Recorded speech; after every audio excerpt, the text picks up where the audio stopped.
Okay, so what's the next thing that I'm gonna do? If I'm gonna make any changes here, what's the next thing that I'm gonna do? Well, this is the same for every time I plug in something, a microphone, a guitar, a piano, whatever. It's the same process.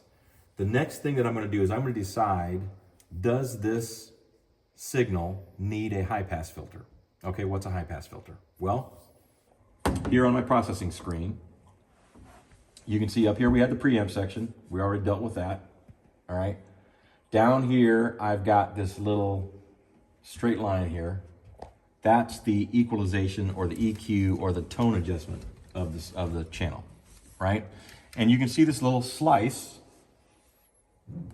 on the left-hand side. That is my high pass filter. What's a high pass filter? Well, this line represents all the audio that we can hear from 20 hertz all the way up to 20,000 hertz.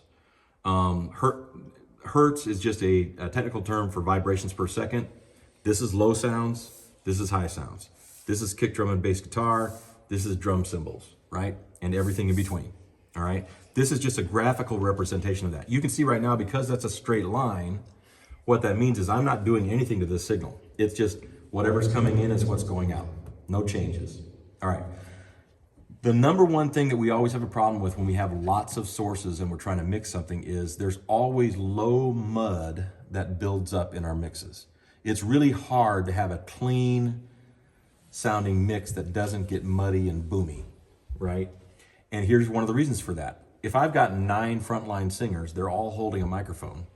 And let's say behind that, I've got a drum, a bass drum, and then I've got a bass guitar player with a bass amp, and I've got, a Hammond organ, or whatever. You guys don't have all of that stuff, but I've got a lot of other gack that's getting into this microphone that is not part of this singer's voice, and I don't want to have that in here, okay? So one of the easiest ways for me to clean things up is just to put a filter that basically says anything below this, I'm cutting out. So this is called a high pass filter because everything above it passes through. High pass, right? So let's see what that does. So first of all, I can turn it up and down and I can see it, but you can see it's not doing anything yet. Well, the reason it's not doing anything is because I haven't turned it on. So I'm gonna hit in, and you can see it lit up kind of greenish yellow when I did that. Now listen to what it's doing to my voice. 1 2 1 2 1 2 1 2 check, hey, 1 2 1 2 1 2 1 2 hey hey 1 2. All right, you can hear what it's doing. I mean, there's very little of my voice that's left up in this range up here, and as I turn it down, you'll hear more and more of my voice being revealed as I move that filter lower in the range and let my voice come through. Okay, so why is that so important? I want to reduce that low frequency mud that's in my mix, and probably half or more of the stuff that's up on the stage I can do this to and not hurt the integrity of the signal. It does not hurt my sound of my voice to have that high pass filter sitting there and cutting out everything below, what am I doing? Everything below about 100 hertz, okay? Because my voice doesn't go that low. That's just junk. So that also would apply to, for example, an acoustic guitar. An acoustic guitar is sitting there with this big hollow box, and that big hollow box is picking up all these resonances from the stage, and it's just amplifying those resonances in the pickup of the guitar. And one of the ways I can reduce that mud is I can introduce a high pass filter, I can bring it up, and basically what I'm gonna do is I'm just gonna turn this up until my voice or till the instrument starts sounding unnatural, like my voice just started sounding there, starts sounding unnatural. I'm gonna bring it back to where my voice sounds natural again, to where kind of the stuff that's there, everything that's supposed to be there is there, and then I'm gonna stop, okay?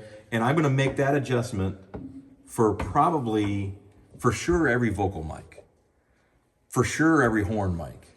I mean, you've got a ton of horn mics on this stage. Mm-hmm. For sure every guitar.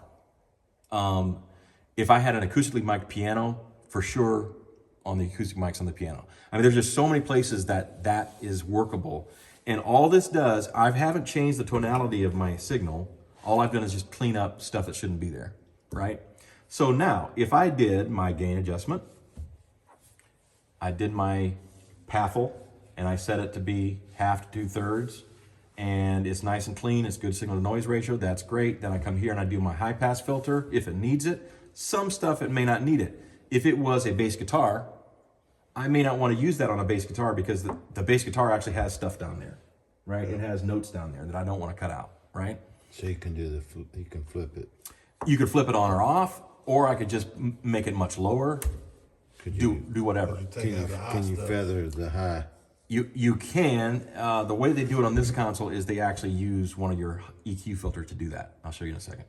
But the bottom line is, if I did that, and then I did what we talked about before, just made a nice balanced sounding mix of everything, now I'm probably literally at like 85%, ahead of 85% of the churches in the U.S. just by doing that.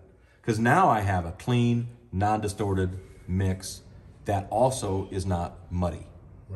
Right? Okay, so that's a win right there. I could literally stop right there, and 95% of the people in the seats would be completely happy with that mix. They really would, right? Okay, but we're not gonna stop there because we're nerds and we have to make it better. So